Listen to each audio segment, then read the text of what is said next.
Hello दोस्तों, नमस्कार। आप सबका स्वागत है मेरे यूट्यूब चैनल में। तो दोस्तों, आज से हम मॉडर्न अलजेब्रा की शुरुआत करने वाले हैं। मॉडर्न अलजेब्रा रोज़ मैं एक-एक वीडियो बनाऊंगा। सबसे पहले हम ग्रुप थ्योरी पढ़ेंगे, फिर हम पढ़ेंगे रिंग थ्योरी, फिर हम पढ़ेंगे वेक्टर स्पेस, फिर हम पढ़ेंगे लीनियर अलजेब्रा। ये एक-एक करके लगभग कहूँ तो मैं 25-30 लेक्चर सबके बनते रहेंगे। तो ये एक-एक करके ये चलता रहेगा रोज़। आई नहीं बात समझ में? तो ग्रुप थ्योरी है बहुत एक मैथमेटिक्स की सबसे मतलब प्योर मैथमेटिक्स बोला जाता है इसे। बहुत अच्छी बुक है। बहुत मज़ा आता है इसको पढ़ने में और मैं कोशिश करूँगा कि आपको मैं बहुत अच्छे से समझाऊँ, क्योंकि ग्रुप थ्योरी मुझे बहुत अच्छी लगती है, आती भी अच्छी है, लगती भी अच्छी है और इसको मैं समझाऊँगा भी बहुत अच्छी तरीके से। आई नहीं बात समझ में? तो शुरू करते हैं फिर हम ग्रुप थ्योरी। देखो, पहले मैं ऐसा सोच रहा था कि जब मैं पहले आप लोगों को कॉन्सेप्ट पढ़ाऊँ, फिर उसके बाद मैं थ्योरी शुरू करूँ, परंतु मैं ऐसा नहीं करूँगा। मैं एक साथ सब कुछ शुरू करूँगा। जैसे मान लीजिए मैं कोई शुरू कर रहा हूँ ना, वहाँ जो बीच में कॉन्सेप्ट आते रहेंगे वो उसको वहीं समझाते रहूँगा। इससे आपका इंटरेस्ट भी बने रहेगा। जहाँ जितनी बार कॉन्सेप्ट आएगा वहाँ उतनी बार समझा दूँगा। आई नहीं बात समझ में? परंतु वहाँ कुछ छोटी-मोटी चीज़ें हैं जो आप लोगों को पता होनी चाहिए। सबसे बेसिक इसमें आपको हम जो ग्रुप थ्योरी पढ़ रहे हैं तो सेट के बारे में हम पढ़ेंगे ही पढ़ेंगे। तो सेट, सबसे पहले सेट के बारे में आपको पता होना चाहिए कि ये सेट क्या है। हिंदी मीडियम वाले सेट को समुच्चय कहते हैं। अब ध्यान रखना। देखो, सेट की परिभाषा क्या है? सबसे पहली सबसे बेसिक इसकी जो चीज़ है वो ये है कि A set is collection of well defined distinct object। Distinct का मतलब होता है अलग अलग ऑब्जेक्ट। देखो, जो कलेक्शन जो क्या है, अलग अलग एलिमेंटों का जो कलेक्शन है। कैसा कलेक्शन? Well defined collection. अलग अलग ऑब्जेक्टों का वेल डिफाइंड कलेक्शन कहलाता है सेट। ठीक है ना?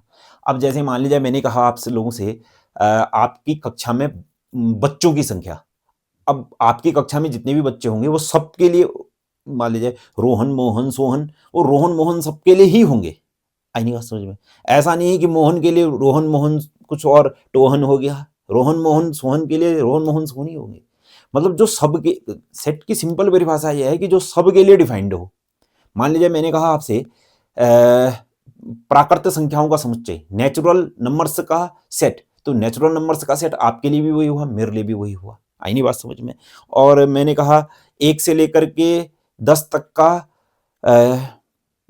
1 से लेकर के 10 तक का प्राइम नंबर्स का सेट। तो आपके लिए भी वही हुआ, मेरे लिए भी वही हुआ। उसमें आएगा 2, आपके लिए भी 2 आएगा, मेरे लिए भी 2 आएगा। 3 आपके लिए भी आएगा, मेरे लिए भी आएगा। 5 आपके लिए भी आएगा, मेरे लिए भी आएगा। 7 आपके लिए भी आएगा, मेरे लिए भी आएगा। आई नहीं बात समझ में? जो सबके लिए एक जैसा हो उसे सेट बोलते हैं, जो सबके लिए अलग अलग हो उसे सेट नहीं बोलते। जैसे मान लीजिए मैंने कहा टॉप 3 बैट्समैनों का नाम बताओ। मैं अपने टॉप 3, मेरे जो, मैं बड़ा फ़ैन हूँ, विराट कोहली का बड़ा फ़ैन हूँ। हमारे टाइम में सचिन तेंदुलकर साहब हुआ करते थे, हम उनका बड़ा फ़ैन हैं। और तीसरा मैं ले लेता हूँ कि कोई भी होगा तीसरा, कोई भी हो सकता है। जैसे शुभमन गिल हो गया, मेरे लिए मेरे फ़ेवरेट ये हो गए, परंतु आपके कुछ हो सकती हैं। किसी के कोहली हो सकता है, रोहित शर्मा हो सकता है, और अभिषेक शर्मा हो सकता है। तो सबके लिए अलग-अलग है। 3 खतरनाक बैट्समैन, ये सबके लिए अलग-अलग है। तो ये सेट नहीं होगा। जो सबके लिए अलग-अलग होगा वो सेट नहीं होगा। जो सबके लिए एक जैसा होगा वो सेट होगा। आगे नहीं बात समझ में? कभी भी सेट को जो होता है अंग्रेजी के बड़े अक्षर कैपिटल लेटर से लिखा जाता है। और सेट के एलिमेंट को हम कैसे लिखते हैं? कर्ली ब्रैकेट में लिखते हैं। कुछ भी हो सकते हैं एलिमेंट, ए है, बी है, सी है। और जो ये ए है, मैंने कहा ए बिलोंग्स टू ए, तो इसका मतलब क्या है? ए बिलोंग्स टू ए का मतलब जो ये ए है इस सेट ए में है। बी बिलोंग्स टू ए का मतलब क्या हो गया कि जो ये बी है, ये जो बी है उस सेट ए में है। आई नहीं बात समझ में? अगर मान लीजिएगा मैंने कहा D does not belongs to A, तो इसका मतलब जो डी है इस ए में नहीं है। हाँ, नहीं है। ठीक है ना? या बहुत छोटी सी चीजें हैं ये जरूर आनी चाहिए। ठीक है? मान लीजिए अब सबसेट क्या हुआ? देखो, मान लीजिए कोई मेरे पास सेट है ए कॉमा बी, तो सबसेट क्या हुआ कि मान लीजिए बी सबसेट है, मैंने कहा ए, तो बी के सारे एलिमेंट इस ए में भी होनी चाहिए, इसे सबसेट बोलेंगे। बी के सारे एलिमेंट ए में होनी चाहिए। मान लीजिए मेरे पास एक एलिमेंट एक और आया, मेरे पास कोई सेट आया है डी, उसमें मान लीजिए सिर्फ ए है मेरे पास। तो बताओ डी किसका सबसेट होगा? बी का सबसेट होगा, क्योंकि डी के सारे एलिमेंट किस में है? बी में है। इतनी बात समझ में आई है नहीं? तो देखो बच्चों, आज ये मैंने आप लोगों को समझाया। अब मैं शुरू करता हूं ग्रुप को पढ़ाना आपको शुरू करूंगा मैं, ठीक है। तो शुरू करते हैं फिर। आज हम ग्रुप ग्रुप थ्योरी में सबसे पहला जो टॉपिक आने वाला है हमारा, आने वाला है वो है ग्रुप। और इस ग्रुप में ही मैं आप लोगों को, चलो ग्रुप से पहले थोड़ी सी एक चीज और मैं आप लोगों को समझाना चाहता हूं जो बीच बीच में आते रहेंगे यहाँ पर को। सबसे पहले एक नोट्स टाइप के बना लेना आप, नेचुरल नंबर। ये बहुत ही इंपॉर्टेंट है, ये मैं आपको बताना जरूर भूल रहा हूँ। नेचुरल नंबर्स का मतलब क्या होता है ना, जो नेचर से संबंधित होते हैं, ठीक है ना। जो नेचर में होंगे, जैसे आपकी क्लास में है, मान ले जाए कुछ बच्चे हैं, एक बहुत लंबा है एक बहुत छोटा है, तो आप, मैंने कहा अपने क्लास के बच्चों को गिनो, तो आप बड़े वाले बच्चे को, जैसे एक सामान्य बच्चा है, सामान्य को एक कहोगे, अब छोटे वाले को आधा थोड़ी ना कहोगे, उसको दो ही कहोगे। अब बड़े वाले को डेढ़ नहीं कहोगे, लंबा है जो, उसको तीन ही कहोगे। तो इसका मतलब क्या, जो गिनती के लिए यूज किए जाते हैं, जो प्रकृति में होते हैं, उसे हम क्या बोलते हैं, नेचुरल नंबर। और नेचुरल नंबर कहाँ से शुरू होते हैं, कोई भी, मैंने कहा भैया अपनी क्लास में बच्चों को गिनो, ऐसा थोड़ा ना करेगा, 0 1 आधा 3 ऐसे नहीं कहेगा, वो एक से ही गिनेगा, 1 2 3 4। तो नेचुरल नंबर से क्या हो गए, 1 2 3 4, इनको नोट कर लेना आप, ये बहुत ही इंपॉर्टेंट है। होल नंबर सब फिर आता है उसके बाद, होल नंबर। होल नंबर में क्या होगा, आपके पास कुछ भी नहीं होगा। इस नेचुरल नंबर्स में आपके पास, इनमें किसको, 0 को और लिख दूंगा। आई नहीं बात समझ में। अब फिर उसके बाद आता है आपके पास, होल नंबर के बाद आता है integer. Integer this is the most important है। देखो इंटीजर क्या होते हैं, ध्यान से सुनना मेरे पास। इंटीजर क्या होते हैं, इसको नेचुरल नंबर्स को n से लिखते हैं, होल नंबर को किससे लिखते हैं, w से लिखते हैं, इंटीजर को हम किससे लिखते हैं, z से लिखते हैं, या फिर किससे लिखते हैं, n से लिखते हैं। आई नहीं बात समझ में। इंटीजर को ना, क्या हिंदी में बड़ी अच्छी परिभाषा है इसकी, पूर्णांक। कुछ कुछ चीजें हिंदी की भी बड़ी अच्छी होती हैं। पूर्णांक, पूर्णांक मतलब पूर्ण अंक, पूर्ण अंक, पूर्ण अंक, पूर्ण का मतलब पूरा, पूरा का पूरा अंक, पूरा का पूरा जो संख्या, पूरा का पूरा नंबर, होल नंबर, पूरा का पूरा नंबर, पूरा का पूरा नंबर। जैसे 0 है पूरा नंबर है, 1 है पूरा नंबर है, 2 है पूरा नंबर है, 3 है पूरा नंबर है, 4 है पूरा नंबर है, चलते चलते ऐसे। यहां पर को क्या होगा, -1 हो गया, फिर क्या हो गया, -2 हो गया, फिर क्या हो गया, -3, ये चलते चलते। आई नहीं बात समझ में। इसे क्या बोलते हैं, इंटीजर बोलते हैं, पूरे के पूरे अंक। ठीक है, ठीक हो गया ना। ठीक है, पॉजिटिव इंटीजर कहां पर से शुरू हो गए, यहां पर से आगे को क्या हो गया मेरे पास, पॉजिटिव इंटीजर, पॉजिटिव इंटीजर। और यहां पर से यहां को क्या हो गए, निगेटिव इंटीजर, इंटीजर। ये नोट कर लेना आप, ये बहुत ही इंपॉर्टेंट है, क्योंकि ये हमारा group, ring, vector, linear algebra सब जगह काम आने वाला है। ठीक है ना, आपने ये नोट कर लिया होगा। अब हम बात करते हैं, सबसे गजब की चीज है रेशनल नंबर, रेशनल नंबर। अब सुनना फिर मेरी बात को। रेशनल नंबर को जो रिप्रेजेंट्स करते हैं वो करते हैं क्यू से। ठीक है ना, this is the most important है, ये बहुत ही इंपॉर्टेंट है ये चीजें समझ। पहले आप रेशनल नंबर, इंटीजर, इनको समझेंगे ना तभी हम कर भी पाएंगे, बिना इनको समझे हम कुछ नहीं कर पाएंगे। रेशनल नंबर ऐसा नंबर जिसे पी अपॉन क्यू के रूप में लिखते हैं, जहां वेर क्यू जो होता है वो 0 नहीं होता है, 0 नहीं होना चाहिए, उसे हम क्या बोलेंगे, रेशनल नंबर बोलेंगे। आई नहीं बात समझ में, जिसे पी अपॉन क्यू के रूप में लिखा जाता है। और जहां जहां पी एंड क्यू क्या होंगे मेरे पास, इंटीजर होंगे। क्या होंगे, इंटीजर होंगे, इंटीजर।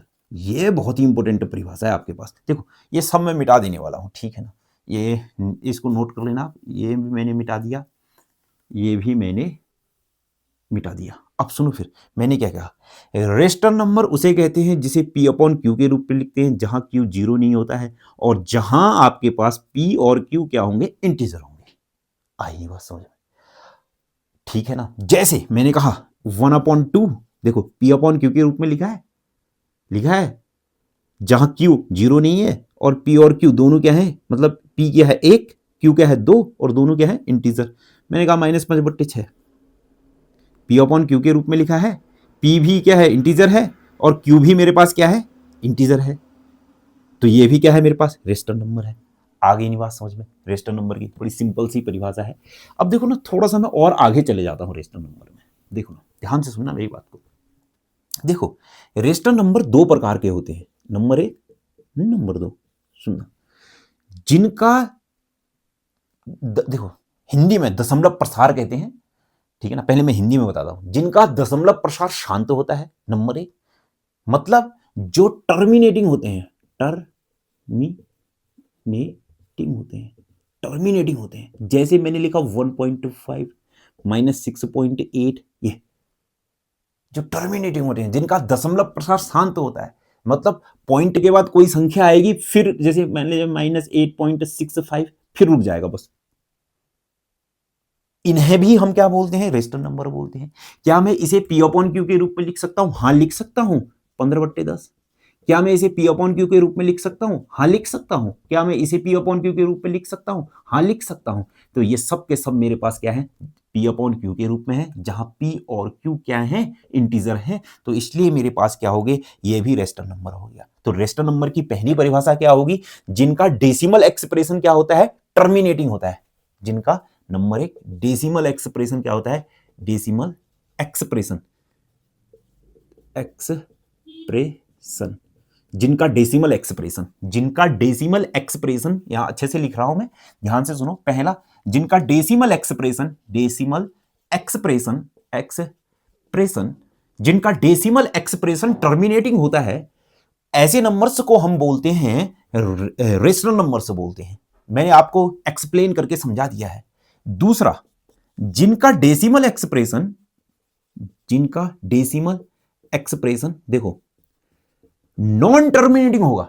अब क्या होगा? नॉन टर्मिनेटिंग होगा, मतलब कोई एक संख्या चलती रहेगी परंतु रिकरेंट होगा। मतलब एक देखो, नॉन टर्मिनेटिंग तो होने वाला है, डेसिमल एक्सप्रेशन नॉन टर्मिनेटिंग होने वाला है परंतु रिकरिंग होने वाला है, मतलब एक ही संख्या बार बार चलने वाली है। जैसे मेरे पास आया है, मान लिया जाए 0.3333 चलते चलते, देखो क्या है? टर्मिनेटिंग तो नहीं है परंतु एक ही। मैंने आपको क्या बताया? रेशनल नंबर दो प्रकार का होगा, जिनका डेसिमल एक्सप्रेशन क्या होगा? टर्मिनेटिंग, मतलब उनका पॉइंट में एक्सप्रेशन बस रुक जाएगा। समझ रहे हो नहीं समझ रहे? या फिर क्या होगा? दूसरा नंबर क्या होगा? जिनका डेसिमल एक्सप्रेशन टर्मिनेटिंग तो नहीं होगा, मतलब शांत तो नहीं होगा, मतलब रुकेगा तो नहीं, परंतु कोई सर्टेन नंबर बार बार आता रहेगा। जैसे 33333 है, इसे P अपॉन Q के रूप में लिख सकता हूं।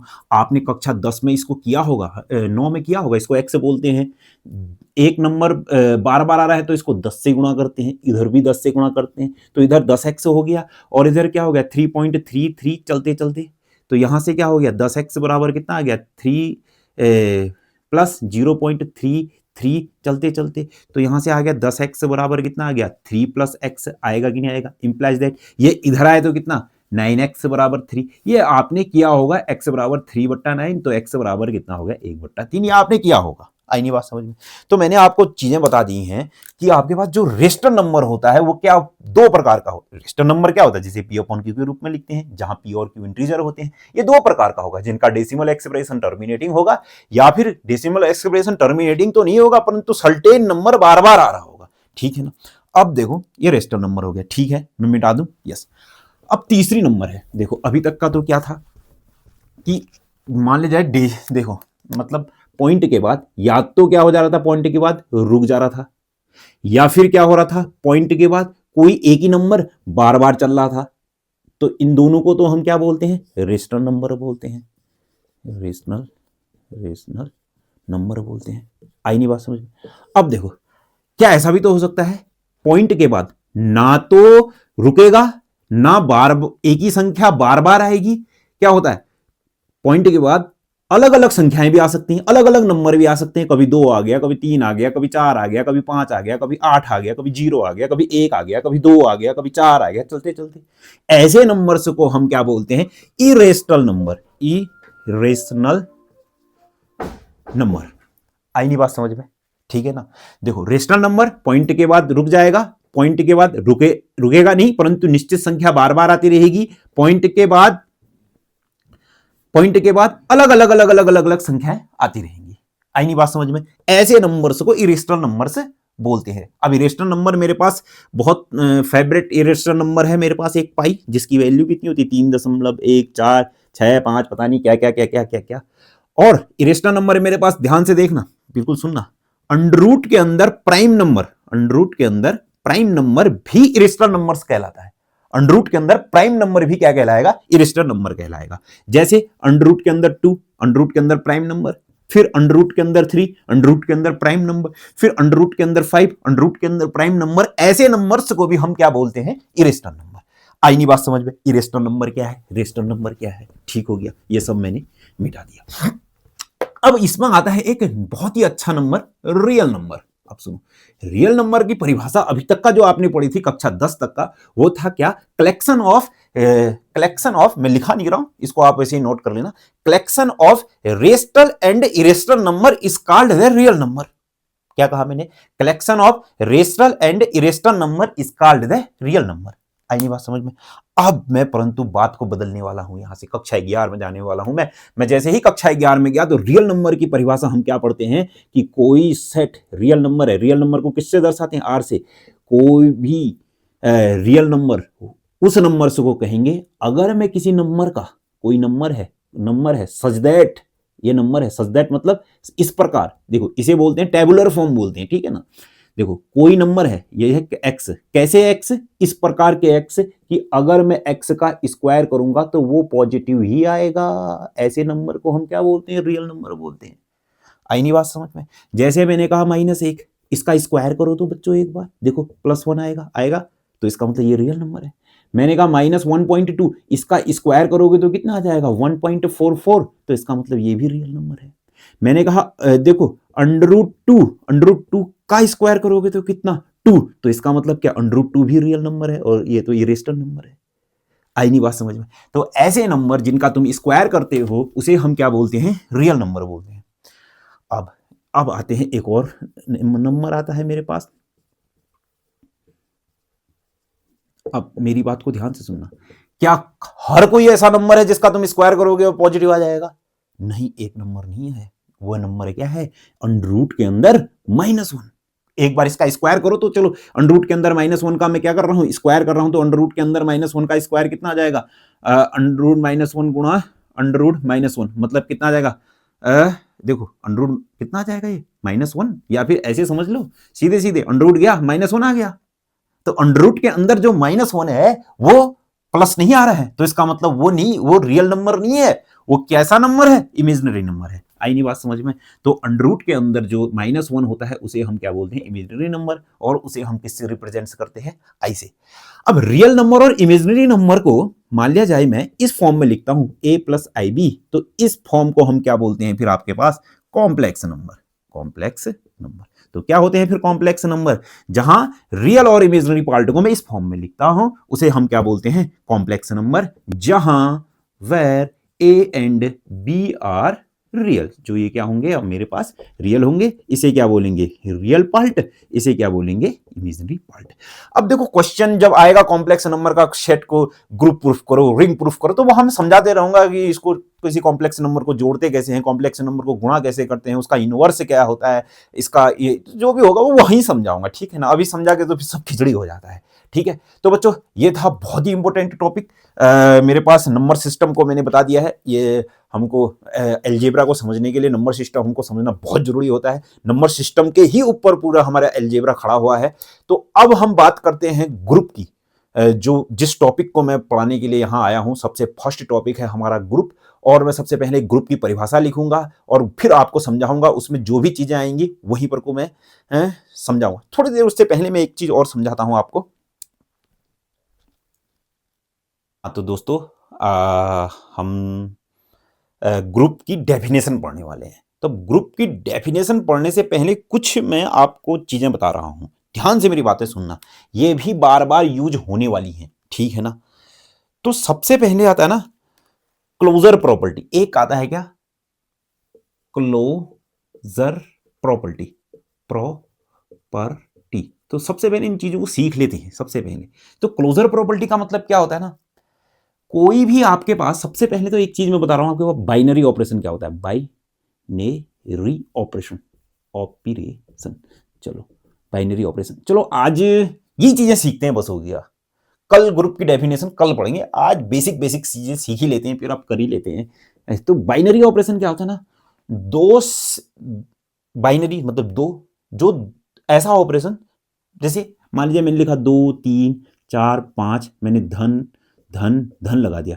अब बताओ इनको जोड़ो, तो सबसे पहले इन दोनों को जोड़ोगे, कितना आएगा? 3 2 5। फिर 5 में कितना जोड़ोगे? 4। 5 में 4 जोड़ी कितना होता है? 5 में 6 7 8 9, 5 में 4 जोड़ के कितना आता है 9, 9 में 5 जोड़ के कितना 10 11 12 13, आंसर कितना है 13। यार एक बात बताओ, तुमने सीधे तो 13 निकाला नहीं, पहले इन दोनों को जोड़ा, फिर इन दोनों को जोड़ा, फिर जो आया उसको जोड़ा। मतलब जोड़ है, गुणा है, भाग है, ये किस में लगते हैं, दो एलिमेंटों पर लगते हैं। तो ऐसे ऑपरेशन जो दो एलिमेंट में लगे, दो चीजों में लगे, दो नंबर्स में लगे, उसे क्या बोलते हैं, बाइनरी ऑपरेशन बोलते हैं। आई नहीं बात समझ में। एक चीज और, मैं मान लिया कोई मेरे पास सेट है, set A is equal to मेरे पास A comma B comma C है, तो जो ए बिलोंग्स टू ए है, तो ए बी सी जो है ये क्या है, इस सेट ए के एलिमेंट है। आई नहीं बात समझ में, ए बी सी क्या है, एलिमेंट है, ये भी ध्यान रखना है, ठीक है ना। इंपॉर्टेंट था ये भी। मतलब देखो, इस पूरी बुक को मैं आपको ना बहुत जोश से और बहुत अच्छे तरीके से पढ़ाने की कोशिश करूंगा, ठीक है ना। आपके जितने भी साथी हैं, आपके जो बीएससी कर रहे हैं या कोई तैयारी करने वाले हैं, तो आप उनको सेंड कर सकते हैं वीडियो, ठीक है ना। चलो, बाइनरी ऑपरेशन का मतलब क्या हो गया, जो दो चीजों पर लगेगा, ठीक है ना, उसे बाइनरी ऑपरेशन कहते हैं। जैसे गुणा है, भाग है, धन है, ये सब क्या होते हैं, बाइनरी ऑपरेशन के क्या होते हैं, उदाहरण होते हैं। अब आती है क्लोजर प्रॉपर्टी। देखो क्लोजर प्रॉपर्टी क्या होती है ना, अगर कोई आपके पास सेट है, मान लीजिए कोई सेट ए है या कोई भी सेट है, मान लीजिए ए सेट है, ठीक है ना, इसके दो एलिमेंट, मान लीजिए इसके दो element A comma B belongs to A है, कोई से भी दो एलिमेंट फॉर एवरी, इसका मतलब देखो ये क्या है, फॉर एवरी। फॉर एवरी का मतलब क्या, हर एक एलिमेंट हो गया। फॉर एवरी का मतलब क्या हो गया, ए का हर एक element. For every A comma B belongs to A का मतलब क्या हो गया, कोई से भी हर एक एलिमेंट, मतलब कोई से भी दो एलिमेंट, ए के हर एक दो एलिमेंट, दो दो दो दो दो दो करके सब। या तो हर फॉरएवर का मतलब हर एक होता है, या फॉरएवर का मतलब होता है कोई भी, आप जैसे समझना चाहो, ठीक है ना। कोई भी दो एलिमेंट लो ए के, अगर इनको ऑपरेट करो, ऑपरेशन कुछ भी हो सकता है, गुणा हो सकता है, भाग हो सकता है, धन हो सकता है, कुछ भी हो सकता है, मैट्रिक्स का मल्टीप्लीकेशन होता है, मैट्रिक्स का एडिशन हो सकता है। अगर इन दोनों को ऑपरेट करो और वो दोबारा ही ए में आ जाए, तो ऐसी प्रॉपर्टी को, ऐसी नियम को हम क्या बोलते हैं, क्लोजर प्रॉपर्टी। जैसे मान लीजिए मेरे पास सेट है नेचुरल नंबर्स का, सेट है मेरे पास होल नंबर का, सेट है मेरे पास इंटीजर्स का, सेट है मेरे पास रेशनल नंबर का, सेट है मेरे पास रियल नंबर का, सेट है मेरे पास कॉम्प्लेक्स नंबर का। अगर दो नेचुरल नंबर लूं, इनको ऐड करूं, क्या ये दोबारा से नेचुरल नंबर बनेंगे ही नहीं बनेंगे। 3 में 5 जोड़ा कितना, 3 में 5 जोड़ा तो कितना आ जाएगा, 5 6 7 8 आया। दो होल नंबर लूं, क्या वह दोबारा से होल नंबर बनेंगे। दो इंटीजर्स लूं, क्या वो दोबारा से इंटीजर्स बनेंगे। एडिशन में, एडिशन ऑपरेशन में क्या कर रहा हूं अभी, ऑपरेशन में ऑपरेशन मैंने क्या ले लिया, एडिशन ले लिया। देखो, दो कोई से भी एलिमेंट हो, नेचुरल नंबर से कॉम्प्लेक्स नंबर के कोई से भी दो एलिमेंट हो, उनको ऐड करो, वो उसी में पाए जाएंगे। दो नेचुरल नंबर को ऐड करोगे, नेचुरल नंबर, दो होल नंबर को ऐड करोगे, होल नंबर, दो इंटीजर्स को ऐड करोगे, इंटीजर्स। आई नहीं बात समझ में। तो इसका मतलब क्या, नेचुरल नंबर से कॉम्प्लेक्स नंबर तक का क्या होते हैं, क्लोज्ड होते हैं। क्या होते हैं ये, क्लोज्ड होते हैं, क्लोज्ड होते हैं, क्लोज्ड होते हैं, क्लोज्ड होते हैं, क्लोज्ड होते हैं, अंडर अंडर एडिशन। आई नहीं बात समझ में, नंबर 1। अब बताओ, नेचुरल नंबर से लेकर के, होल नंबर से लेकर के, पूरे कॉम्प्लेक्स नंबर तक का, इन दोनों को देखो, दो नेचुरल नंबर को मल्टीप्लाई करो, 2 में 3, 3 दूनी 6, दो रियल नंबर को मल्टीप्लाई करो, क्या रियल नंबर आएगा। तो इसका मतलब क्या होगा, ये भी क्या होता है, क्लोज्ड होता है, किसके अंडर, मल्टीप्लीकेशन। ये है मल्टीप्लीकेशन। आई नहीं बात समझ में, आया, समझ रहे हो नहीं। अब मान लीजिए दो नेचुरल नंबर से लो, कोई से भी दो नेचुरल नंबर, एक 3 ले लिया, एक 4 ले लिया, 3 और 4 को घटाओ, क्या ये -1 आ गया। क्या सब्ट्रैक्शन के अंदर नेचुरल नंबर क्लोज्ड है, नहीं है, ठीक है ना। आई नहीं बात समझ में। क्लोज्ड का मतलब क्या हो गया, कोई सेट है, मान लीजिए लेट मेरे पास क्या है, let A B any set, मान लीजिए कोई एक सेट है, ए के कोई से भी दो एलिमेंट लिए, उन दोनों को ऑपरेट किया, लास्ट में ए का ही एलिमेंट आया, उसे क्या बोलेंगे, क्लोजर बोलेंगे। आई नहीं बात समझ में। अब आता है एसोसिएटिव प्रॉपर्टी। अब आता है एसोसिएटिव प्रॉपर्टी। अब देखो, एसोसिएटिव प्रॉपर्टी बहुत ही सिंपल, आपने सीखी होगी। क्या होता है, ए एडिशन के लिए तो क्या होता है, ए प्लस बी प्लस सी, एसोसिएट करना, साथ देना। बी अभी साथ दे रहा है ए का, फिर बी साथ देने लग जाएगा सी का, इसे बोलते हैं एसोसिएटिव प्रॉपर्टी, ठीक है ना। मल्टीप्लीकेशन के लिए क्या हो जाएगी फिर एसोसिएटिव प्रॉपर्टी, ए साथ देगा बी का, फिर बी साथ देगा सी का। आई नहीं बात समझ में, ये भी हो गया होगा, लिख लेना। मान लीजिए let A B any set, A B any set for every A comma B comma C belongs to A. मतलब क्या हो गया, फॉर एवरी ए का कोई सा भी एलिमेंट लो, ओके, कोई से भी 3 एलिमेंट लो, उनके साथ ऐसी घटना होगी, उसे क्या बोलते हैं, एसोसिएटिव प्रॉपर्टी। ऑपरेशन के रूप में ऐसे लिखेंगे, A operation B operation C is equal to A operation B operation C. तो ए बी का साथ देगा, फिर बी सी का साथ देगा। आएगी नहीं बात समझ में? ठीक है, चलो फिर एसोसिएटिव प्रॉपर्टी भी होगी, ये सब नोट कर लेना। ठीक, अब हम बात करते हैं, बहुत ही इंपॉर्टेंट एक और प्रॉपर्टी है मेरे पास, कॉम्यूटेटिव। और हाँ, एक चीज और एसोसिएटिव में लिख लेना कि क्या, नेचुरल नंबर से लेकर के कहां तक का कॉम्प्लेक्स है, natural number, whole number, integer, real number नहीं, rational number, real number, complex number, ये सब के सब क्या होते हैं, एसोसिएटिव होते हैं अंडर एडिशन। अंदर एडिशन के अंदर होते हैं। आज ये बात समझ में आया? मार्कर इतना खत्म हो जा रहा है, क्या बताऊं। चलो अब सुनो, नेचुरल नंबर से लेकर के whole number, Z, Q, R, C, ये सब के सब एसोसिएटिव होते हैं अंडर मल्टीप्लीकेशन। आई नहीं बात समझ में? ठीक है ना। अब हम बात करते हैं आगे। अब है existence of identity. Existence of identity का मतलब क्या होता है ना, किसी भी एलिमेंट को, कोई मान लीजिए A, let A B any set, A B any set, तो देखो and E be the identity element, element.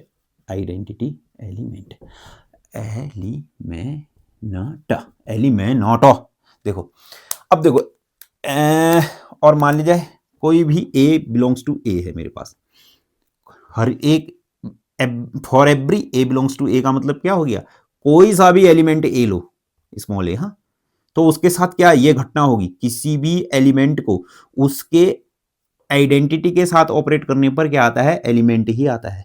या फिर इसको उल्टा भी लिख सकते हो, किसी भी आइडेंटिटी को उसके एलिमेंट के साथ ऑपरेट करने पर कितना आता है, एलिमेंट ही आता है। आई नहीं बात समझ में? किसी भी एलिमेंट को उसकी आइडेंटिटी के साथ ऑपरेट करने पर, मेरे पास क्या आता है, एलिमेंट आता है। आई नहीं बात समझ में? मतलब क्या, इसका उल्टा भी लिख सकते हो, किसी भी आइडेंटिटी को ऑपरेट करूंगा किसके, एलिमेंट के साथ, तो मेरे पास क्या आएगा, एलिमेंट ही आएगा। ठीक है ना। अब आइडेंटिटी क्या होगी, यूनिक होगी, एक ही होगी। अभी क्वेश्चन में बताऊंगा। अब सुनो फिर, देखो जीरो जो होती है वो क्या, अब देखो मैं दो में किसको जोड़ूं कि भैया दो ही आ जाए, जीरो को जोड़ूं, तो जीरो क्या होगी मेरे पास, एडिटिव आइडेंटिटी, आई नहीं बात समझ में? जीरो क्या है, एडिटिव आइडेंटिटी। अब बताओ, दो में मैं किसको गुणा करूं कि आंसर दो ही आ जाए, एक, तो एक मेरे पास क्या है, मल्टीप्लीकेटिव आइडेंटिटी,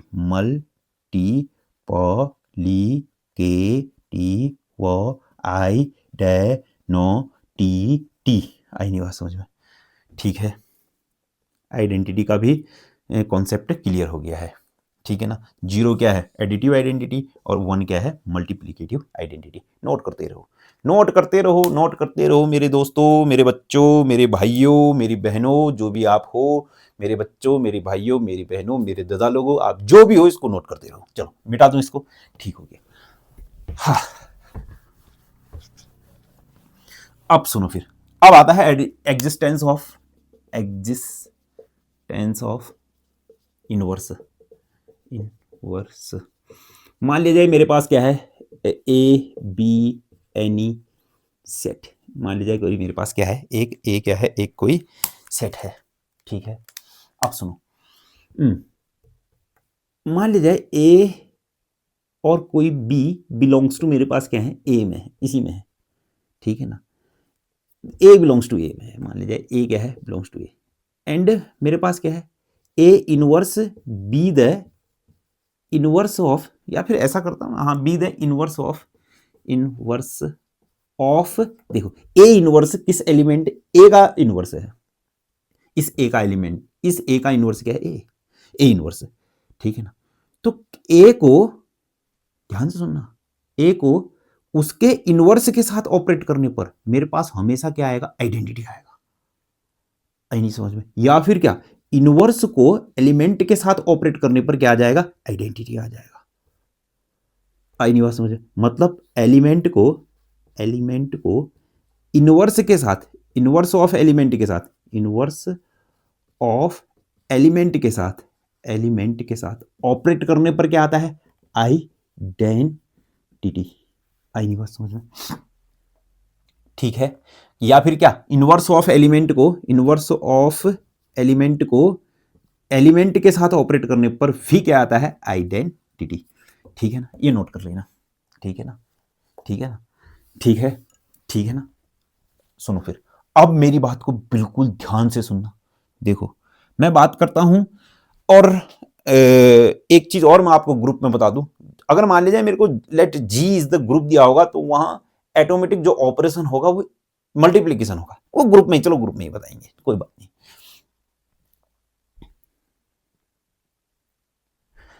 सुनना फिर मेरी बात को ध्यान से, देखो ध्यान से सुनना है बच्चों।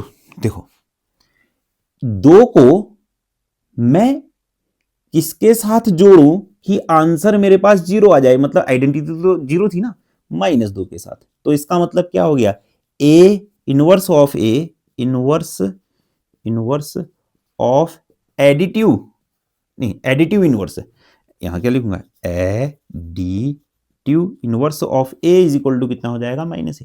आगे नहीं बात समझ में? ठीक है ना। अब बताओ, दो को मैं किसके साथ गुणा करूं कि आंसर मतलब मल्टीप्लीकेटिव आइडेंटिटी आ जाए, 1/2 के साथ। तो क्या आ जाएगा, मल्टीप्लीकेटिव इनवर्स ऑफ ए, कितना, 1/a, और 1/a को क्या मैं लिखता हूं, ए इनवर्स। आई नहीं बात समझ में? इसको भी नोट करो। ठीक है, कर लिया होगा नोट, समझ में आ रहा होगा। देखो समझ में नहीं भी आ रहा होगा तो कोई बात नहीं, अभी तो पूरी ग्रुप पढ़ाऊंगा ना मैं आपको ये वादा कर रहा हूं कि ग्रुप में मैं मतलब हर एक कॉन्सेप्ट को बहुत अच्छे से समझाऊंगा। ठीक है ना। चलो अब लास्ट है आज का,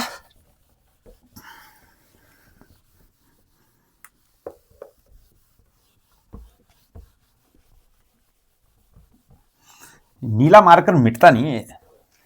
ठीक है, चलो अब है मेरे पास कॉम्यूटेटिव नियम, कॉम्यूटेटिव प्रॉपर्टी। कौन सी प्रॉपर्टी है, कॉम्यूटेटिव प्रॉपर्टी। मेरे को दे दे मेरी प्रॉपर्टी, ठीक है ना। ए ठाकुर मेरे को मेरी प्रॉपर्टी दे दे, मैं नहीं दूंगा। अमरीश पुरी आपने देखा होगा ना, पुरानी पिक्चर हो, गुंडा कहेगा, कोई हीरो कहेगा, हे ठाकुर मेरे को मेरी प्रॉपर्टी दे दे, फिर अमरीश पुरी अपनी मोटी आवाज में बोलेगा, नहीं दूंगा, मैं नहीं दूंगा। चलो फिर, परंतु कॉम्यूटेटिव प्रॉपर्टी को हम बताएंगे, मैं बताऊंगा कॉम्यूटेटिव प्रॉपर्टी, आपको बताऊंगा। सुनो फिर ध्यान से सुनना कॉम्यूटेटिव प्रॉपर्टी। देखो अगर आपके पास ना सीधे सीधे लिखूं, लेट, चलो लिखते हैं ए बी एनी सेट, मान लीजिए कोई सेट है, A comma B belongs to A for every, मतलब कोई से भी दो ए और बी ले लो, तो अगर इन दोनों को ऑपरेट करोगे ना, ये बराबर आ जाएंगे बी ऑपरेशन ए के बराबर, मतलब ए ऑपरेशन बी ऑपरेशन ए के बराबर होगा। इसे हम क्या बोलते हैं, कॉम्यूटेटिव प्रॉपर्टी। सिंपल सी है, ये तो आपने बहुत बचपन से ही पढ़ी होगी, पढ़े तो सभी बचपन से ही हैं, पर ये तो बहुत ही सिंपल है। एक, अब सुनो फिर, 1+2 को या फिर तुम 2+1 को, बात एक ही है, मतलब समझ रहे हो नहीं, परंतु 1-2 को और 2-1 को, बात एक नहीं है, अलग अलग बातें हो जा रही हैं। ये -1 हो रहा है और ये +1 हो जा रहा है। 3×2 को या 2×3 को, बात एक ही है। ठीक है ना। तो इसका मतलब क्या हो रहा है फिर आपके पास, इसका मतलब क्या हो रहा है कि आपके पास नेचुरल नंबर, होल नंबर, और से लेकर के integer, rational number, real number, complex number, ये सब के सब क्या हैं, कॉम्यूटेटिव हैं, किसके अंडर, एडिशन। ऐसे ही एन से लेकर के सी तक का ये सब के सब भी क्या होंगे, कॉम्यूटेटिव होंगे अंडर अंडर मल्टीप्लीकेशन। ये बिंदु जो लगा रहा हूं ये मल्टीप्लीकेशन का है, हाँ, कॉम्यूटेटिव है अंडर मल्टीप्लीकेशन। तो दोस्तों हाँ, तो दोस्तों आज जो हमने पढ़ा है ग्रुप का बेसिक पढ़ रखा है। ये तो पूरे ग्रुप में, रिंग में, वेक्टर में और लीनियर अलजेब्रा में, vector algebra, linear algebra, MSc की कोई भी आप कुछ भी करो, यहाँ तो ये कॉन्सेप्ट तो लगना ही लगना है। तो दोस्तों आज बहुत ही अच्छा हमारा ये क्लास रही। कल को हम ग्रुप की डेफिनेशन पढ़ेंगे, कुछ ग्रुप के क्वेश्चन बनाएंगे और फिर ग्रुप की थ्योरम में भी करेंगे।